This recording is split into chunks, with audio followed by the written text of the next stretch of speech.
मित्रों, आज हम बात करेंगे कि अनिद्रा क्या होती है। मैं डॉक्टर रवि गुप्ता हूँ। मैं एडिशनल प्रोफेसर हूँ department of psychiatry and division of sleep medicine, all India institute of medical sciences, Rishikesh में। जब हम अनिद्रा की बात करते हैं तो अगले 15 से 20 मिनट को हमने कुछ हिस्सों में डिवाइड किया है ताकि हम लोग बेहतर तरीके से समझ पाएँ।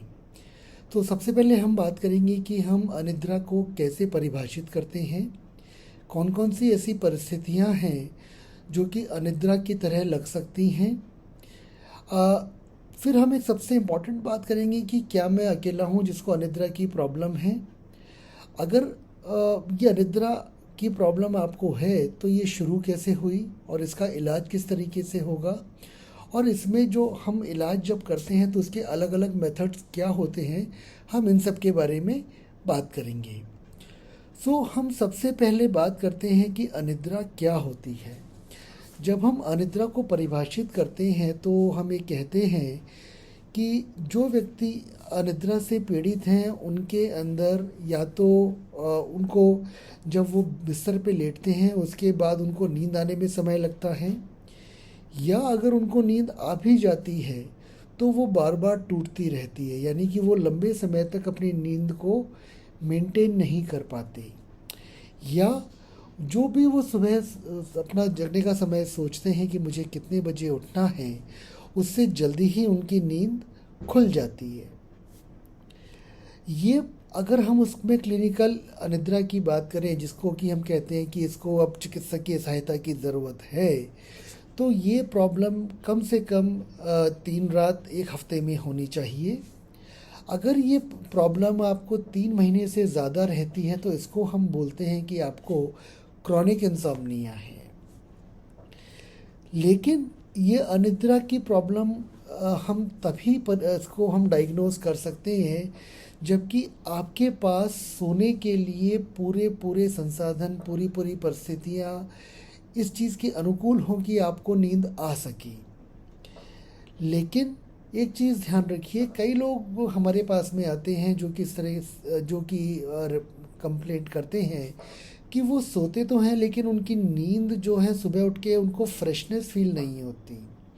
इसको हम अनिद्रा नहीं बोलते, क्योंकि जैसा हम आगे इस विषय में बात करेंगे कि जो नॉन रिफ्रेशिंग स्लीप होती है या जिस जिस नींद से उठ कर के आपको तरोताज़ा महसूस नहीं होता, डिस्पाइट द फैक्ट कि आप पूरी रात अच्छे से सोए होते हैं, उसमें अनिद्रा के अलावा कई और स्लीप डिसऑर्डर्स या नींद के रोग हो सकते हैं। इसी तरीके से एक दूसरी इम्पॉर्टेंट चीज़ है जिसमें कि हम पुराने तरीके से परिभाषित करते थे कि अनिद्रा प्राइमरी है या सेकेंडरी है। प्राइमरी का मतलब कि केवल अनिद्रा की प्रॉब्लम है, और सेकेंडरी का मतलब कि कोई और ऐसी कंडीशन है जिसकी वजह से अनिद्रा का रोग उत्पन्न हुआ है। तो इसमें क्या डिफरेंशिएशन अभी भी है और प्रेजेंट साइंस क्या कहती है, इसके बारे में हम आगे बात करेंगे।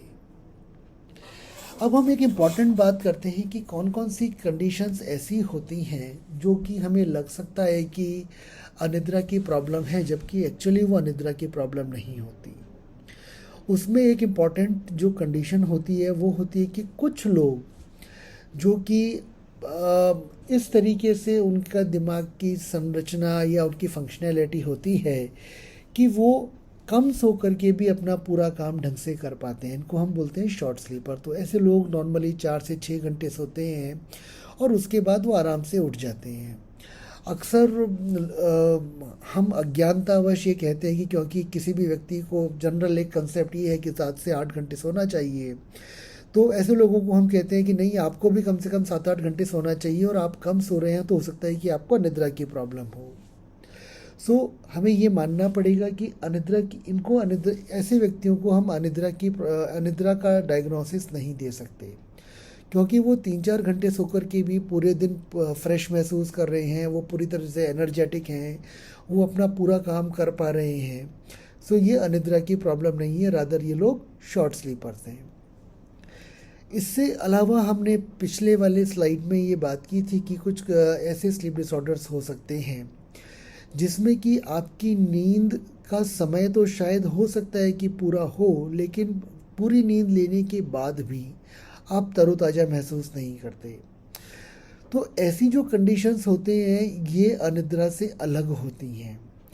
इसमें कई तरह के अलग दूसरे नींद के रोग हो सकते हैं और उनका उचित निदान और उपचार ज़रूरी है ताकि आपके स्वास्थ्य का पूरा लाभ हो सके।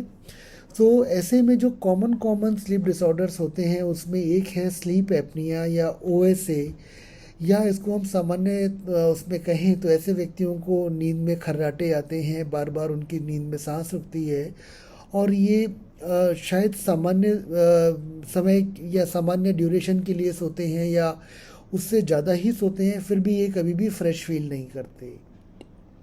सिमिलरली दूसरी एक कंडीशन होती है जिसको हम PLMD बोलते हैं। ऐसे व्यक्तियों को नींद में पाँव में हल्के हल्के झटके आते रहते हैं जो कि हमें सामान्य तौर पे नंगी आंखों से नहीं दिखते, और इसको देखने के लिए हमें एक इनका टेस्ट होता है जिसको हम पॉलीसोम्नोग्राफी बोलते हैं, वो करना पड़ता है। ऐसे व्यक्ति पूरी रात सोते हैं लेकिन फिर भी वो कंप्लेंट करते हैं कि रात भर उनकी नींद जैसे ख्वाबों में निकल गई, वो गहरा नहीं सो पाए, हल्की सी कोई भी आहट हुई तो उनकी नींद टूट गई और सुबह उठ करके वो फ्रेश महसूस नहीं करते।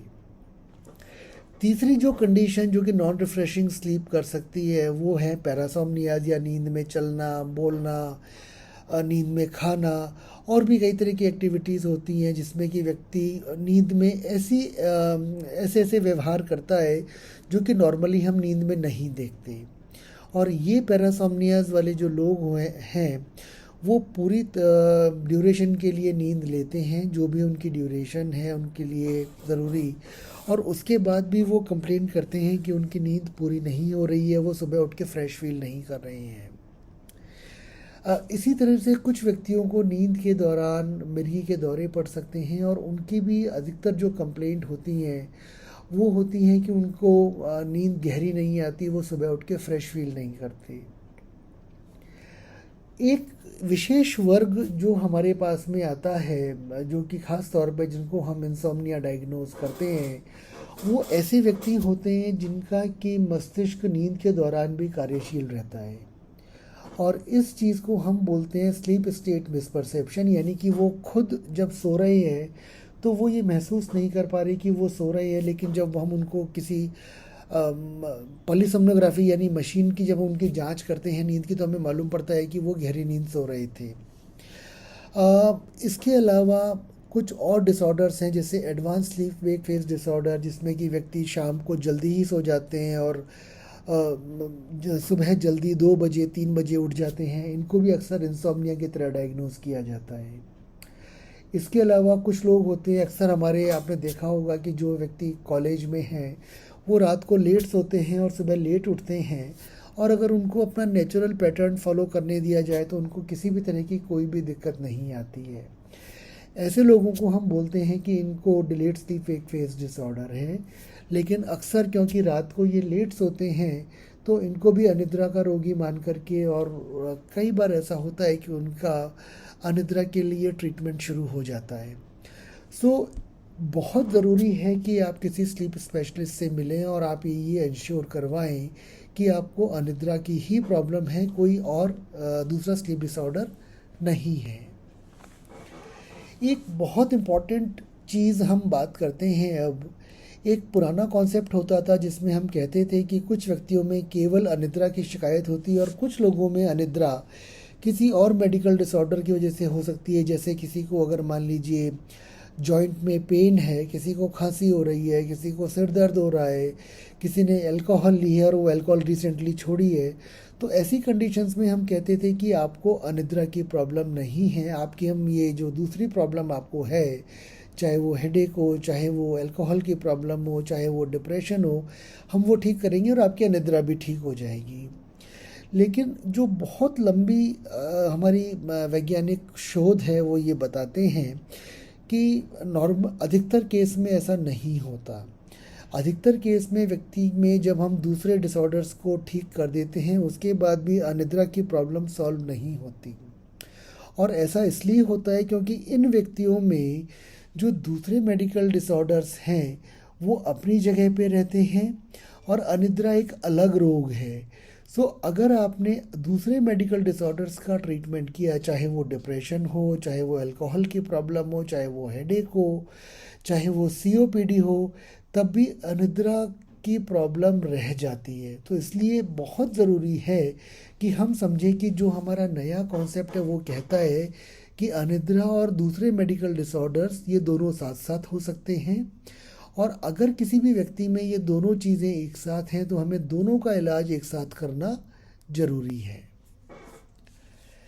एक बेहद राहत वाली खबर, अगर आपको अनिद्रा है तो आप ये ध्यान रखें कि आप अकेले नहीं हैं जिनको अनिद्रा की शिकायत है। किसी भी समय पे 10 से 15% वयस्क व्यक्ति, उनको अनिद्रा की प्रॉब्लम होती है, और ये बहुत सारे वैज्ञानिक शोध में मालूम पड़ा है। पूरे वर्ल्ड में, अगर पूरे विश्व में करीब करीब सेम प्रिवेलेंस है अनिद्रा की। सो केवल आप अकेले नहीं हैं, आपके साथ हर 100 में से 10 से 15 व्यक्ति ऐसे हैं जिनको अनिद्रा की प्रॉब्लम है। दूसरी चीज़ आपको ये समझनी होगी कि अनिद्रा के व्यक्तियों का जो प्रपोर्शन है, जो उनका अनुपात है, वो जैसे जैसे उम्र बढ़ती है या दूसरे रिस्क फैक्टर्स होते हैं जिनके बारे में हम आगे बात करेंगे, उसके हिसाब से अनिद्रा की प्रॉब्लम भी बढ़ती जाती है। तो जैसे हमने वयस्कों में बात की कि 10 से 15% व्यक्ति अनिद्रा से पीड़ित होते हैं, वृद्धों में हो सकता है कि ये प्रॉब्लम बढ़कर के 40 से 50% तक हो जाए। सिमिलरली कुछ दूसरे ऐसे रिस्क फैक्टर्स हैं जो कि अनिद्रा होने की संभावना बढ़ा देते हैं। जैसे कि अगर आपके परिवार में, अगर आपके भाई बहन, माता पिता या किसी और को अनिद्रा की प्रॉब्लम रही है तो चांसेस ज़्यादा हैं कि आपको अनिद्रा की प्रॉब्लम हो। कुछ अज्ञात कारणों की वजह से, जिनमें से अभी तक का शोध ये बताता है कि शायद उसमें हार्मोन्स एक इम्पॉर्टेंट रोल प्ले कर सकते हैं, महिलाओं में अनिद्रा होने की संभावना पुरुषों से ज़्यादा होती है। सिमिलरली जो लोगों का जो सोने और जगने का टाइम है वो अनियमित होता है, उनके अंदर अनिद्रा होने की संभावना ज़्यादा होती है। सिमिलरली हमने बात की थी कि अगर आपको कोई और मेडिकल डिसऑर्डर है, जैसे कि हमने बात की सीओपीडी हो, डिप्रेशन हो, अल्कोहल की प्रॉब्लम हो, अल्कोहल एडिक्शन वाली, या आपको कोई हार्ट की प्रॉब्लम हो, तो ऐसे लोगों को अनिद्रा होने की संभावना ज़्यादा रहती है। इसके अलावा कुछ मेडिसिन्स आपकी नींद को बढ़ा सकते हैं या कम कर सकते हैं। सो जब भी आप उन मेडिसिन्स को लेंगे तो आपको हो सकता है कि या तो अनिद्रा की शिकायत हो जाए या अतिनिद्रा की शिकायत हो जाए। सो कभी भी ऐसा होता है तो बहुत ज़रूरी है कि आप अपने चिकित्सक से इस बारे में परामर्श लें। अब हम बात करते हैं कि अगर आपको इंसोम्निया हो गया तो भी इसका नेचुरल कोर्स क्या होगा, मतलब लॉन्ग टर्म के अंदर अगर हम आज से 2 साल, 3 साल, 5 साल की बात करें तो यह अनिद्रा की प्रॉब्लम किस तरीके से रहेगी। अधिकतर लोगों में जो अनिद्रा की प्रॉब्लम होती है, इसको हम 3 हिस्सों में बांट सकते हैं कि किसी भी व्यक्ति को अनिद्रा की प्रॉब्लम नहीं है, या किसी व्यक्ति को अनिद्रा की प्रॉब्लम है लेकिन वो इतनी ज़्यादा बड़ी नहीं है कि उसमें हमारे को इलाज की ज़रूरत पड़े, या उनको कभी कभी केवल अनिद्रा की शिकायत रहती है, दिन में उनको कोई भी दिक्कत नहीं होती। और जब तक आपको रात में नींद, अगर आपकी नींद में दिक्कत है, उसके साथ दिन में अगर आपको चिड़चिड़ापन, उदासी, सिर में भारीपन महसूस नहीं होता तो इसको हम इंसोम्निया डायग्नोज नहीं करते हैं।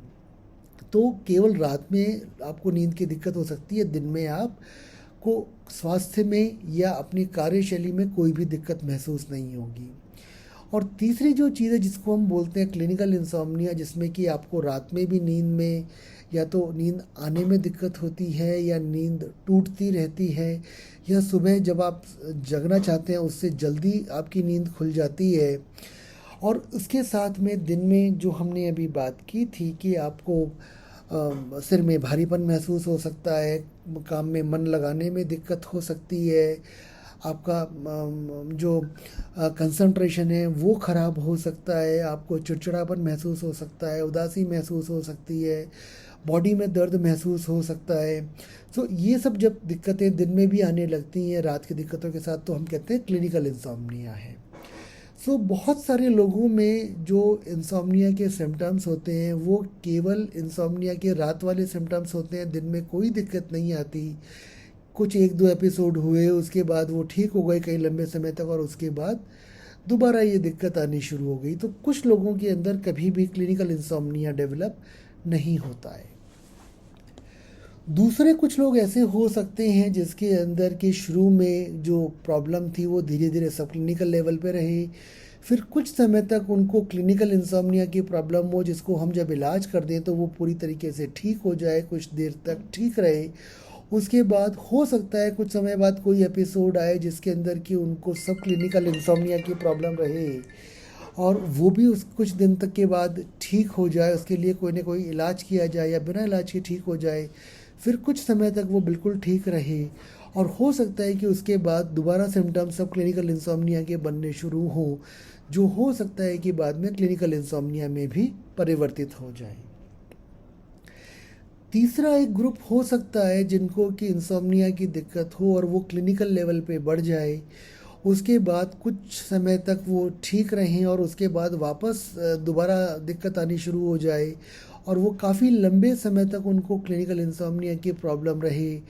उसके बाद भी उनके अंदर पूरी तरीके से रिकवरी नहीं हो, कुछ समय तक उनके अंदर इंसोम्निया के सिम्टम्स केवल दिन की प्रॉब्लम ख़त्म हो जाए लेकिन रात की प्रॉब्लम उनको लगातार बनी रहे, और फिर दोबारा उनको क्लिनिकल इंसोम्निया वाली प्रॉब्लम आ जाए। सो इस तरीके से इंसोम्निया के वेरिड कोर्स होते हैं, हर एक व्यक्ति में अलग अलग तरीके से बिहेव करता है। तो ये प्रेडिक्ट करना कि आपका इंसोम्निया किस तरीके से बिहेव करेगा ये अभी से कहना मुश्किल होता है। तो हमें ज़रूरी है कि हम इसको डिसाइड करने के लिए हमें आपको लॉन्ग टर्म के अंदर देखना पड़ेगा कि आपको ये प्रॉब्लम कैसी रहती है। अब हम बात करते हैं कि इंसोम्निया कैसे डेवलप होता है। कुछ लोग हैं जिनके अंदर कभी भी इंसोम्निया नहीं होता, कोई भी उनको दिक्कत नहीं होती। फिर जब आप किसी भी व्यक्ति में इंसोम्निया की प्रॉब्लम नहीं है, उससे पहली स्टेज आती है जबकि केवल रात में उनको नींद में दिक्कत आनी शुरू होती है। दिन में कोई भी वो उनको रात में नींद टूटने के बावजूद या नींद में समय लगने के बावजूद दिन में उनको कोई दिक्कत नहीं होती, जिसको कि हमने बात की थी पिछली स्लाइड में कि उसको हम बोलते हैं कि आपको सब क्लिनिकल इंसोम्निया है या केवल इंसोम्निया के सिम्टम्स हैं। उसके बाद अगर कोई व्यक्ति के अंदर किसी भी तरह का कोई दिक्कत हो तो पहली चीज़ आती है कि वो उनको एक्यूट इंसोम्निया है, यानी कि इंसोम्निया के सिम्टम्स डेवलप हों और वो 3 महीने से कम की अवधि में ख़त्म हो जाएं। और कुछ लोगों में क्या होता है कि यहाँ पे जब सिम्टम्स डेवलप होते हैं उसके बाद वो दीर्घकालिक इंसोम्निया या क्रॉनिक इंसोम्निया में कन्वर्ट हो जाता है। इंसोम्निया किसको डेवलप होगा? सबसे इम्पॉर्टेंट चीज़ है कि आपके अंदर कुछ ऐसे फैक्टर्स होने चाहिए जो कि आपको इंसोम्निया के लिए प्रीडिस्पोज करें। प्रीडिस्पोजिशन फैक्टर हो सकते हैं जैसे कि आपके जेनेटिक प्रॉब्लम है इंसोम्निया की, आपके परिवार में आपके माताजी पिताजी भाई बहनों में किसी को इंसोम्निया की दिक्कत रही है। ऐसे व्यक्ति में जब कोई प्रेसिपिटेटिंग फैक्टर आता है, मान लीजिए कोई स्ट्रेसफुल सिचुएशन आई, कोई तनाव वाली प्रॉब्लम आ गई, या उनको कोई दूसरा मेडिकल डिसऑर्डर हुआ, उन्होंने किसी नशे का सेवन किया, ऐसी चीज़ें उनके अंदर इंसोम्निया को प्रेसिपिटेट कर सकती हैं और इस तरीके से उनको एक्यूट इंसोम्निया हो सकता है। अगर इलाज कर दिया जाए तो ये एपिसोड जल्दी ही ख़त्म हो सकता है, लेकिन बेहद ज़रूरी है कि उसके बाद भी ऐसे व्यक्ति पूरा प्रिकॉशन रखें। अगर ऐसे बहुत सारे व्यक्तियों में देखा जाता है कि उनके अंदर नींद को लेकर के उनका जो व्यवहार और जो उनकी सोच है उसमें बदलाव आता है। वो बहुत ज़्यादा चिंतित रहते हैं अपनी नींद के लिए, जो कि उनके इंसोम्निया की प्रॉब्लम को दीर्घकालिक या क्रॉनिक करने में मदद करता है। और ये जो होते हैं ये एक परपेचुएटिंग फैक्टर है जो कि आपके इंसोम्निया को आगे तक लंबे समय तक बनाए रख सकता है। सिमिलरली बहुत लोगों के अंदर व्यवहार में बदलाव आता है। जब दिन में वो थकान महसूस करते हैं तो वो बहुत ज़्यादा कॉफ़ी, कैफ़ीन, निकोटीन, स्मोकिंग, तंबाकू या कोल्ड ड्रिंक्स का सहारा लेते हैं। रात को उनको नींद नहीं आती, वो लंबे समय तक टीवी देखते रहते हैं, अपने सोने जगने का समय अनियमित कर देते हैं। सो ये सारे फैक्टर्स ऐसे हैं जो कि आपके अनिद्रा को दीर्घकालिक करने में या क्रॉनिक इंसोम्निया करने में मदद करते हैं। सो बहुत ज़रूरी है कि हम सबके लाइफ में तनाव आता है, हम सबके लाइफ में बहुत सारे मेडिकल डिसऑर्डर्स होते हैं, लेकिन हम सबको अनिद्रा की प्रॉब्लम नहीं होती। सो बहुत ज़रूरी है कि हमारे अंदर कुछ प्रीडिस्पोजिंग फैक्टर हों। जब प्रीडिस्पोजिंग फैक्टर होंगे तभी जो आपके तनाव या इस तरह की चीज़ें हैं जो कि आपके इंसोम्निया को प्रेसिपिटेट कर सकते हैं, वो आपके अंदर इंसोम्निया को प्रेसिपिटेट करेंगे। और जब आपके व्यवहार के अंदर या आपकी सोच में तनाव बढ़ जाएगा या आपके व्यवहार में बदलाव आएगा, जैसे हमने डिस्कस किया, तभी आपका अनिद्रा जो है वो दीर्घकालिक समय तक रहेगी। बहुत बड़ा सवाल है कि क्या अनिद्रा का इलाज संभव है? हाँ, अनिद्रा का इलाज संभव है अगर आप हमारे साथ मिलकर के इसके इलाज में सहयोग करते हैं। जब हम अनिद्रा के इलाज की बात करते हैं तो इसमें दो तरीके से इलाज हो सकता है। पहली चीज़ दवाइयों के द्वारा। दवाइयों में कुछ दवाइयां हैं जिनको हम कन्वेंशनल नींद की गोलियां बोलते हैं, जिनको हम नॉर्मली बेंजोडाइजेपिन्स और जी ड्रग्स जैसे कि ज़ोल्पिडेम, ज़ेलेप्लॉन जिसके अंदर शामिल हैं, उनके थ्रू हम इलाज करते हैं। कुछ नई दवाइयाँ अभी विकसित हो रही हैं जो कि ऑरेक्सिन रिसेप्टर पे काम करती हैं, और ये दवाइयाँ आपकी अनिद्रा को दूर करने में सहायक हो सकती हैं। दूसरा जो इसका पार्ट होता है वो होता है जिसमें कि हम बिना दवाई के आपके व्यवहार और लाइफस्टाइल और आपकी सोच, जो आपके विचार हैं, उनमें कुछ बदलाव ला करके हम इसको इम्प्रूव करें, और इसको हम बोलते हैं cognitive behaviour therapy for insomnia.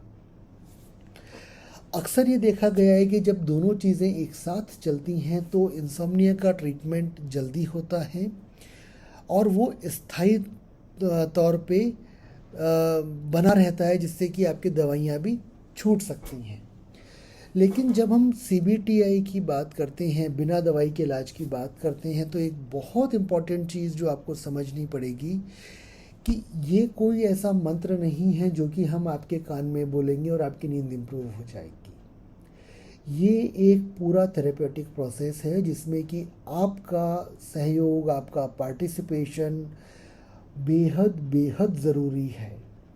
जब तक आप खुद नहीं चाहेंगे कि मेरे को ये सब चीज़ों में बदलाव करना है, अपने व्यवहार में, अपनी जीवन शैली में, अपने सोच में, तब तक हम CBTI कोई भी आपको ये CBTI वाली थेरेपी से इम्प्रूव नहीं कर सकता।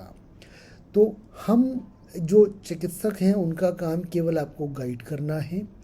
बेहद ज़रूरी है कि आप उसमें पूरे मन से सहयोग करें और पार्टिसिपेट करें। इसमें 3 चीज़ें की जाएंगी CBTI में। सबसे पहले आपका जो जीवन शैली है उसमें कुछ बदलाव करने पड़ेंगे। आप और हम मिलकर के ढूंढेंगे कि आपकी जीवन शैली में ऐसी कौन कौन सी चीज़ें हैं जो आपकी नींद को लाने में बाधक हो सकती हैं, और हम उन सब के अंदर मिलकर के ये कोशिश करेंगे कि वो आपके जो जीवन शैली में बदलाव ला पाएँ। दूसरा, जो हम में से अक्सर जिनको भी अनिद्रा की शिकायत रहती है, हम सब लोग अनिद्रा के लिए काफ़ी परेशान होते हैं। तो बेहद ज़रूरी है कि हम अपनी भावनाओं पे काबू रखें। भावनाओं पे कैसे काबू रखें, इस बारे में भी हम इस प्रक्रिया में बात करेंगे। कई बार हमारे मन में अनिद्रा को लेकर के, इसके इलाज को लेकर के, इसके कारणों को लेकर के कई सारी चिंताएं और विश्वास होते हैं जो कि अक्सर गलत होते हैं। हम ऐसे जो फॉल्टी बिलीफ्स हैं उनको भी हम एड्रेस करने की कोशिश करेंगे। एक चीज़ ध्यान रखिए कि जहाँ एक और दवाई का असर अनिद्रा में तुरंत होता है और आपको जल्दी ही अनिद्रा की शिकायत से समाधान मिल जाता है, वहीं दूसरी ओर जो हम CBTI की बात कर रहे हैं जिसमें कि दवाई नहीं दी जाती है, इसका असर धीरे धीरे आता है, लेकिन वैज्ञानिक शोध ये बताते हैं कि ये असर लंबे समय तक रहता है।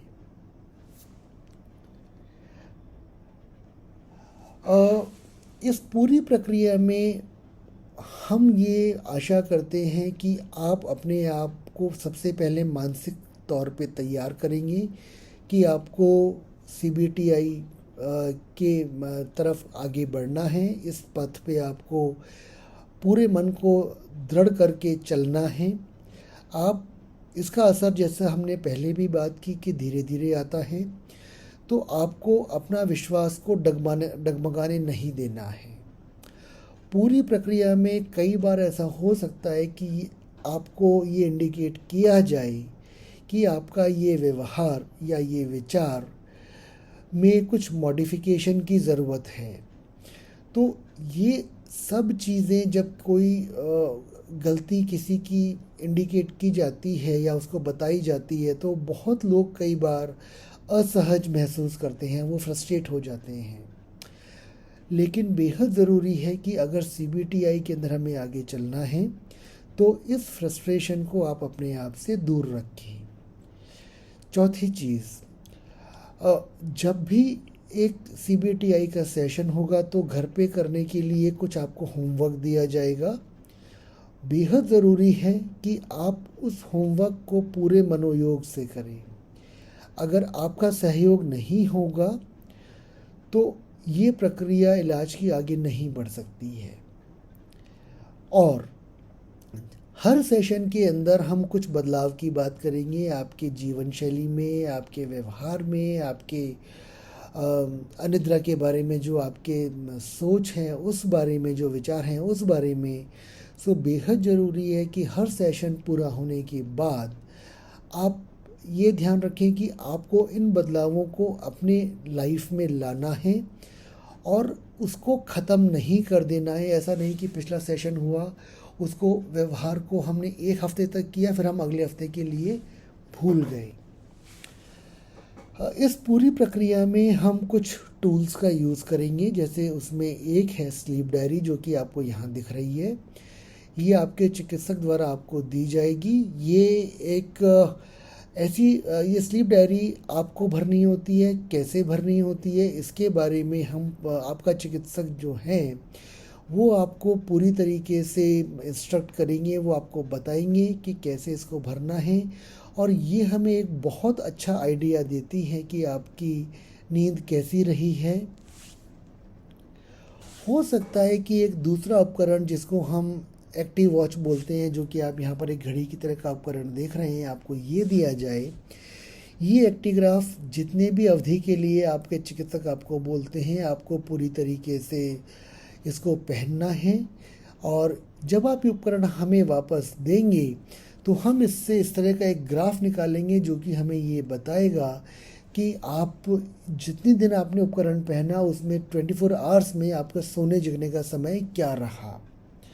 सो ये एक दूसरा उपकरण है एक्टिग्राफ, जिसको कि आपको दिया जा सकता है। इसके अलावा कुछ और क्वेश्चनियर्स या प्रश्नावलियाँ हम आपको देंगे भरने के लिए, और ये हर सप्ताह आपको भरनी है। इनके नाम आप यहाँ स्लाइड पे देख सकते हैं, ये आपको चिकित्सक द्वारा दी जाएंगी। ये जो CBTI की हम बात करते हैं, ये एक धीमी और लंबी प्रक्रिया है। इसमें हम जो चीज़ सबसे आसान है उससे शुरू करेंगे। हम सबसे पहले सेशन के अंदर आपको नींद के बारे में बताएंगे। अगले सेशन में हम ये डिसाइड करेंगे कि लाइफस्टाइल में हम क्या बदलाव करें जिससे कि आपकी नींद बेहतर हो सके। बहुत बार ऐसा होता है कि हम जो सोने का हमारा वातावरण है उससे हमारे एसोसिएशन फॉल्टी हो जाते हैं, तो हम उनको भी इम्प्रूव करेंगे उसके अगले सेशन में। उनके अगले सेशंस में हम जो अनिद्रा को या नींद को लेकर के हमारे विचार हैं, जो कि हमारे अंदर तनाव पैदा कर रहे हैं और जो कि हमारी नींद को लाने में बाधक हो सकते हैं, उनको हम एड्रेस करने की कोशिश करेंगे। तनाव को कैसे मैनेज किया जाए उसके बारे में हम बात करेंगे। और फाइनली हम ये कोशिश करेंगे कि आपको एक बेहतर, संतुलित और गहरी नींद आ सके। जब आप अब तैयार हैं तो ज़रूरी है कि जो भी हमने क्वेश्चनियर्स की बात की और जो स्लीप डायरी की हमने बात की, वो आप अपने चिकित्सक से मांगें। अगर आप चिकित्सक से नहीं मांगते तो ये हमने एक ईमेल आईडी दिया है, division of sleep medicine, AIIMS Rishikesh का। इस पे ईमेल डाल के भी आप हमसे मांग सकते हैं। अगले एक हफ्ते का जो आपका, अगले एक सप्ताह के लिए जो आपका होमवर्क है वो ये है कि इस स्लीप डायरी को आप लें और इसको एक सप्ताह तक भरें। कैसे भरना है ये इसके अंदर पूरी तरीके से दिया गया है, फिर भी मैं आपको समझा देता हूँ। जब भी आप यहाँ पर सप्ताह का दिन लिखें और ये आपका कार्य का दिन था या आपके लिए कोई छुट्टी का दिन था, ये लिखें।